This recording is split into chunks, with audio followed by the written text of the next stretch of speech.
How awake do you want to be? That's actually a serious question. Here on the website at AwakenedEssence, I discuss the phases of awakening. Phase 3 is where you reach level 1 enlightenment, just plain ordinary enlightenment, you in presence, and the divine yum yum will start kicking in if you keep up your practice. Or you might just have glimpses and then it'll be gone.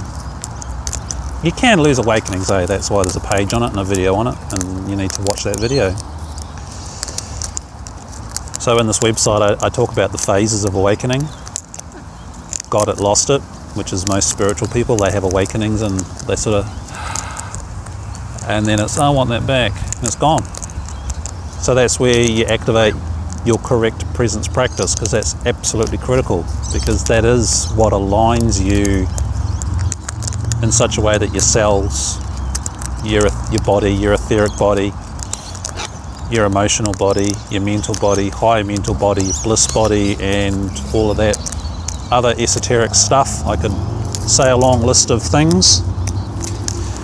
Aligns, so you do connect into the God, divine yum yum, step 4 of presence, which is grace-based. Grace is God. That's why we say amazing grace, It's an act of grace. Hence the laws of grace, and that's what this is all about. Yeah, it's the maths of God and how it works. Because, like these wild animals here,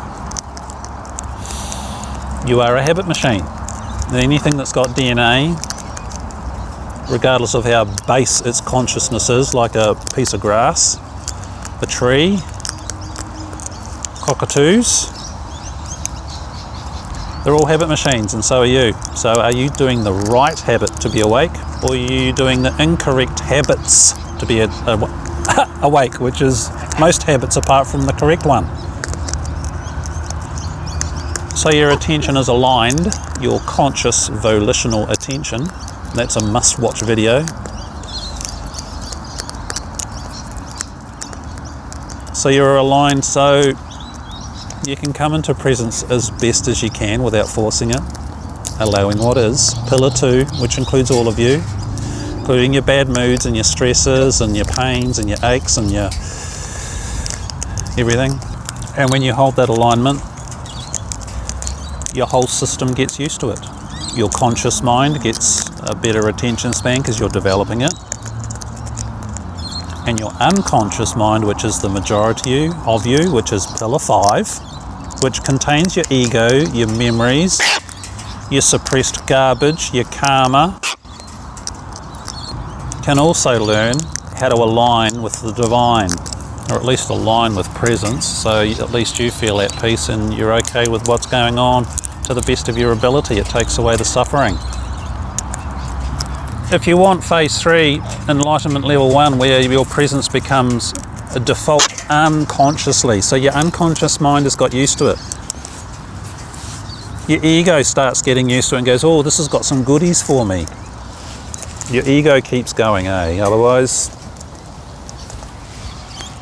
you don't function as a human. This is just how it works. Carl Jung has it right, so we'll use his definition of ego, not everybody else's definitions, which are always different. So once you hit abidance in awakening, it's a big step. Notice the timing of when the birds fell. Hello, are you going to come across?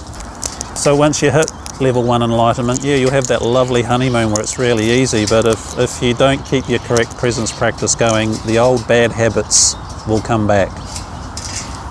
And you have to trust the structure. Pillar 7. I'd lost so many whopping awakenings that when it happened to me, and I wasn't sure what had happened, even 6 months into it I was still guessing, but I kept my practice up and it kept deepening, and I could handle it in more situations. I moved to Australia, away from New Zealand. You know, new country, everything's different. Working in corporate offices, finance teams,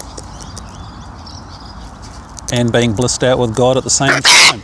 It takes time to settle, and you will face new potholes that unawake people, well, unphase 3, unenlightened people have no idea about. It's a very different thing. So what do you want and what are you going to do about it? So the correct presence practice here teaches you how to do that specifically and exactly. Hey, calm down. The Laws of Grace covers all the potholes and how to deal with the tough stuff. Pandemics, trauma, accidents, pain, all some of the extra tricks your head gets up to that are not covered in the correct presence practice course, as well as some of the spiritual stuff. It's an epic course, it's massive. And both courses come with some coaching, so I can check you're doing it right. Because if you're not doing it right, then things won't happen for you, eh? I've watched this with too many people now. And the people that go nowhere are the ones that think they're doing it right and they don't listen to feedback, i.e. blind spots, pillar 8. That's the toughie. Yeah! That's the toughie. Grace turns up on the hardest part of it.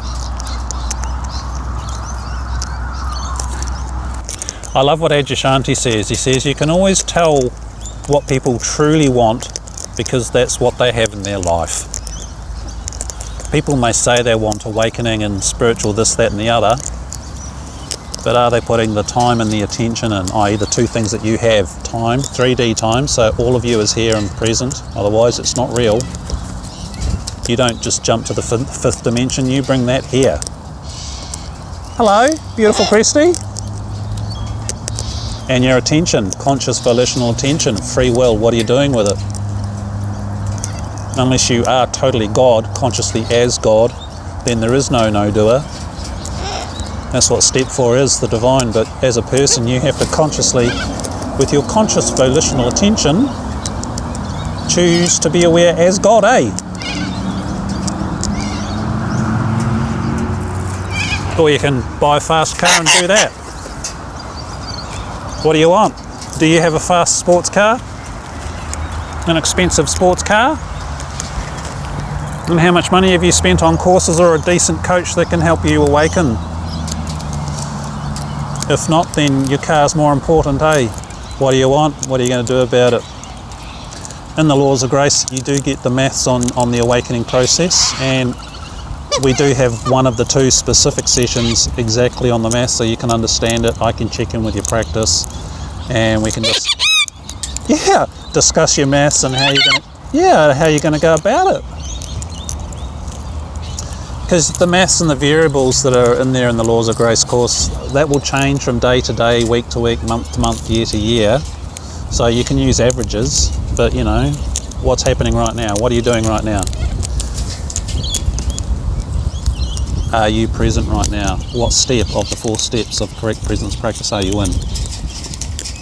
Check. Body. Inner body. Is your presence here? And is the divine yum yum step 4 the impersonal, no personal divinity here and being sensed as well?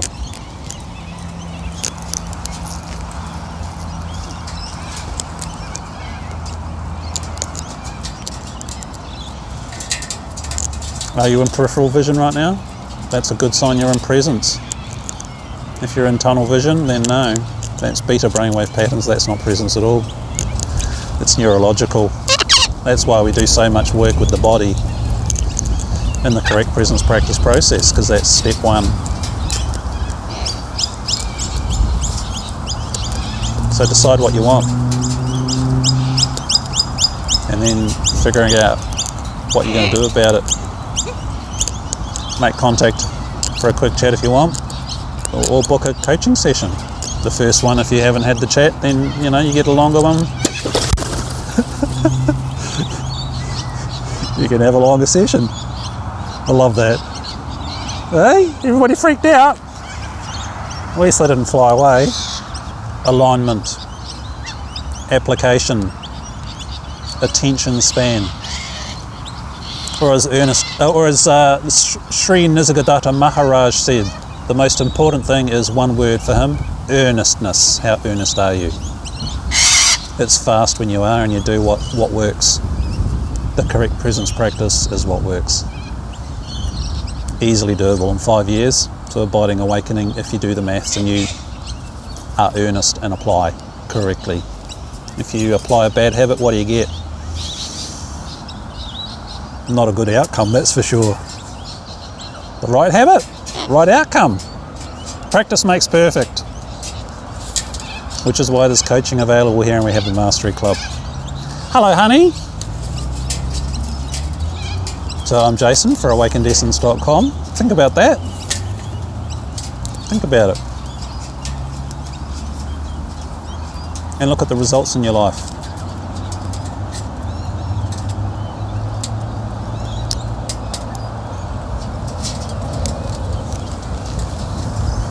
Is your foot all right? Eh?